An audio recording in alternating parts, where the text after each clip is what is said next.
এলোমেলো চুল, শরীরের বিছানায় চাদর জড়িয়ে ফ্লোরের এক কোণে গুটিসুটি করে বসে হাঁটুর উপর মাথা নিচু করে কাঁদছে আলো। কাঁদবেই না কেন? গত রাতে যে আলোর সাথে খুব খারাপ কিছু হয়ে গেছে। একটা অবিবাহিত মেয়ের যে সতীত্ব হরণ হয়েছে, তাও জোরপূর্বক। সেই রাত থেকেই এভাবেই বসে মেয়েটা কাঁদছে। আর ওইদিকে আলোর কান্নার শব্দ ভোরের কানে ভেসে গেল আর ঘুমটা ভেঙে গেল। ভোর মাথাটা উঠাতে পারছে না, তার মাথাটা প্রচন্ড ভারী লাগছে। গতকাল রাতে সে পুরো ড্রাঙ্ক ছিল। তারপর কষ্ট করে উঠে বসলো, উঠে ভালোভাবে চারিদিকে চোখ বুলিয়ে নিল।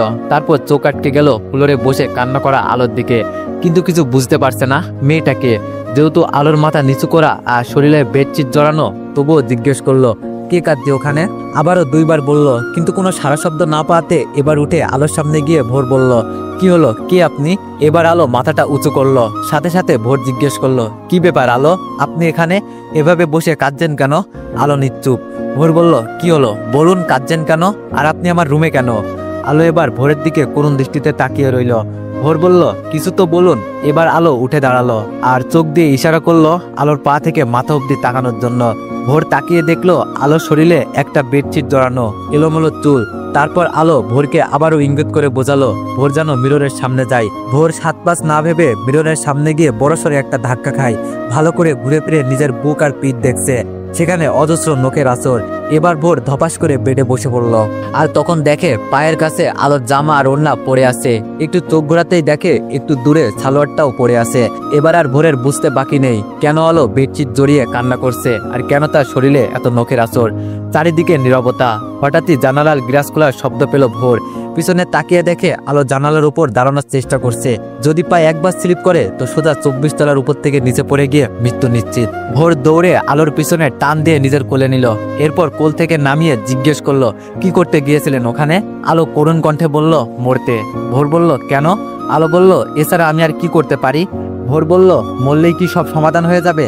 আলো বলল, হয়তো এটাই সমাধান, কারণ আমি যে মেয়ে। ভোর বলল, স্টপ দিস ননসেন্স। আলো বলল, এই মুখ এই সমাজে কি করে দেখাবো? আমার বাবার সামনে কি করে দাঁড়াবো? তার ফুলের মতো মেয়েটা যে বিয়ের আগেই নষ্ট হয়ে গেছে, কি করে সেই নষ্ট ফুলকে বাবা দেখবে? বাবা যে আমার মরেই যাবে। আপনি বিখ্যাত, ধনশীল, নামকরা সার্থক বিজনেসম্যান। আপনার টাকার নিচে আপনার সব অপরাধ চাপা পড়ে যাবে। সমাজে আপনার দিকে হাত তুলবে না, সবাই আলো মেয়েটার দিকেই হাত তুলবে। হয়তো বলেই বসবে মেয়েটা একটা প্রস্টিটিউট। এটা বলার সাথে সাথে ভোর সজোরে আলোর গালে একটা ঠাস করে থাপ্পড় বসিয়ে দেয়। আলো বসে কান্না করতে থাকে। চারিদিকে আবার নিস্তব্ধ হয়ে গেল। একটা গম্ভীর গম্ভীর ভাব আশ্রে দেয়ালে, যেন সব থমকে গেছে। নীরবে আলো কাঁদছে আর ওইদিকে আকাশ পানে তাকিয়ে ভোর ভাবছে। কি ভাবছে তা সে নিজেও জানে না। নীরবতা ভেঙে ভোর বলল, রেডি হয়ে নাও 10 মিনিটের মধ্যে। আলো গালে হাত দিয়ে ফুপিয়ে ফুপিয়ে কাঁদতে কাঁদতে বলল, কেন? ভোর বলল, আমি বলছি তাই, কোনো প্রশ্ন করো না। আলো আর কিছু না বলে পাশেই নিজের রুমে সেখানে চলে যায়। 10 মিনিট পর ভোর রেডি হয়ে আলোর রুমে নক দেয়। ওয়ানেক্স হচ্ছে সবচেয়ে বিশ্বস্ত বুকমেকার, যা পিএইচডি এবং সিরিয়া অ্যাপের অফিসিয়াল পার্টনার। 22শে মার্চ থেকে ইন্ডিয়ান প্রিমিয়ার লিগ শুরু হতে চলেছে এবং এটি সবচেয়ে বড় সুযোগ আপনার প্রিয় দলকে সমর্থন করার। এই অ্যাপসে আপনি cricket, football, tennis live match দেখতে এবং তাদের স্কোর ভবিষ্যৎবাণী করে সহজেই অর্থ উপার্জন করতে পারবেন। সেই সাথে BMW গাড়ি, আইফোন, ল্যাপটপ এবং আরও অনেক নগদ পুরস্কার জেতারও সুযোগ রয়েছে। এই অ্যাপটিতে আপনি class crystal, under and over 21 ইত্যাদি গেম খেলে সহজেই আয় করতে পারবেন।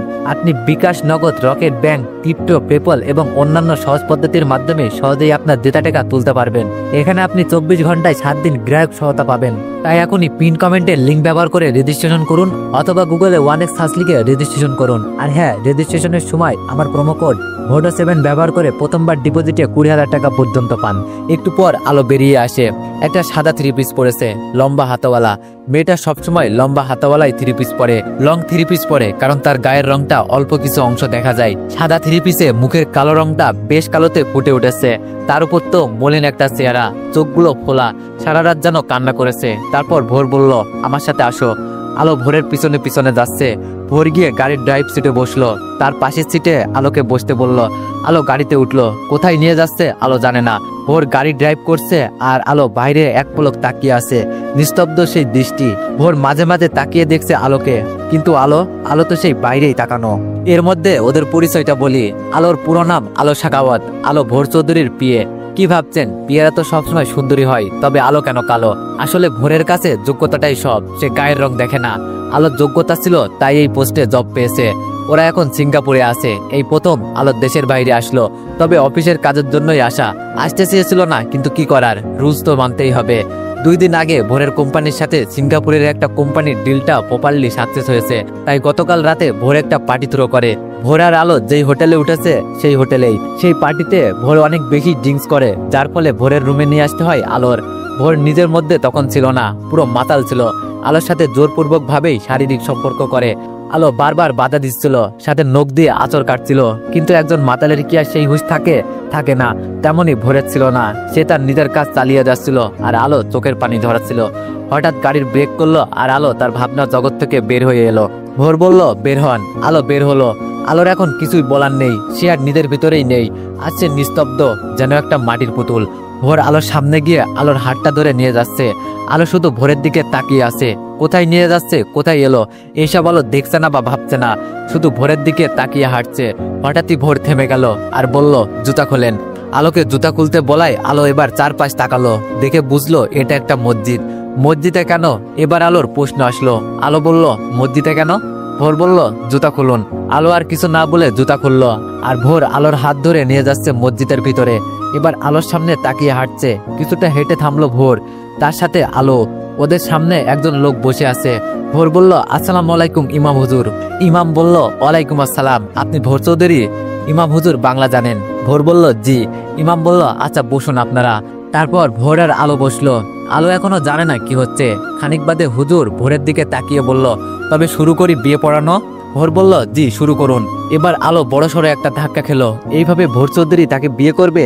এত বড় একজন বিজনেসম্যান করবে তাকে বিয়ে? কিন্তু কেন?